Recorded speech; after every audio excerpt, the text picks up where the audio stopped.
കരുനാഗപ്പള്ളിക്ക് പടിഞ്ഞാറ് കടലിനും കായലിനും മധ്യേ സ്ഥിതി ചെയ്യുന്ന ആലപ്പാടിന് തെക്കേ അറ്റത്ത് പണ്ടാരത്തുരുത്ത് എന്ന പ്രദേശത്താണ് അതിപുരാതനവും ആചാരാനുഷ്ഠാനങ്ങളാൽ സമ്പന്നവും അതിപ്രശസ്തവുമായ ശ്രീ മുക്കുമ്പുഴ ദേവീക്ഷേത്രം സ്ഥിതി ചെയ്യുന്നത്. ക്ഷേത്രത്തിന്റെ ഐതിഹ്യം എന്തെന്നാൽ, പഴയ കോഴിക്കോട് രാജ്യത്തെ തിരുനാവായിലുള്ള ദേവി ജലമാർഗം പണ്ടാരത്തുരുത്ത് കടൽ തീരത്ത് എത്തിച്ചേരുകയും അവിടെ താമസിച്ചു വന്ന മത്സ്യബന്ധനം ഉപജീവനമാക്കിയ ഹിന്ദു അരയ സമുദായത്തിന്റെ മറ്റുള്ളവരുടെയും ആരാധനാമൂർത്തിയായി കുടികൊള്ളുകയായിരുന്നു. 4 വർഷങ്ങളും മൂക്കറ്റും പുഴയാൽ ചുറ്റപ്പെട്ടതിനാൽ ദേവി മൂക്കുംപുഴ പരാശക്തി എന്നറിയപ്പെടാൻ തുടങ്ങി. ഭദ്രകാളിയും പരാശക്തിയുമായ അമ്മയുടെ വിഗ്രഹം പൂർണ്ണമായ അഷ്ടകോണുകളോടുകൂടിയ ശിവലിംഗ രൂപത്തിലാണ് എന്നതാണ് ഇവിടുത്തെ പ്രത്യേകത. അതുകൊണ്ട് ശിവഭഗവാന്റെ മടിത്തട്ടിൽ മകളായി ലോകമെമ്പാടുമുള്ള ഭക്തജനങ്ങളെ അനുഗ്രഹിച്ച് നിലകൊള്ളുന്നു.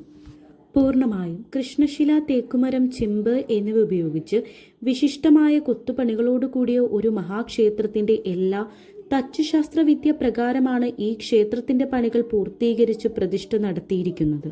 അഭീഷ്ടസിദ്ധിക്കായി ക്ഷേത്രത്തിൽ നടത്തിവരുന്ന പൂജയാണ് കാര്യസിദ്ധി പൂജ. ഇതുകൂടാതെ വാളും ചിലമ്പ് സമർപ്പണം, മഞ്ഞൾപ്പറ, മീനൂട്ട് തുടങ്ങിയവ ക്ഷേത്രത്തിന്റെ പ്രധാന വഴിപാടുകളാണ്. എല്ലാ ദിവസവും രാവിലെയും വൈകുന്നേരങ്ങളിലും കണ്ടുവരുന്ന മറ്റൊരു പ്രത്യേകതയാണ് സ്ത്രീകളുടെ പൊങ്കാല സമർപ്പണം. ഈ ഒരു ചെറിയ വീഡിയോയിൽ ഒതുങ്ങുന്നതല്ല അമ്മയുടെ ചരിത്രം. ഇനി മറ്റൊരു വീഡിയോയുമായി വീണ്ടും കാണാം.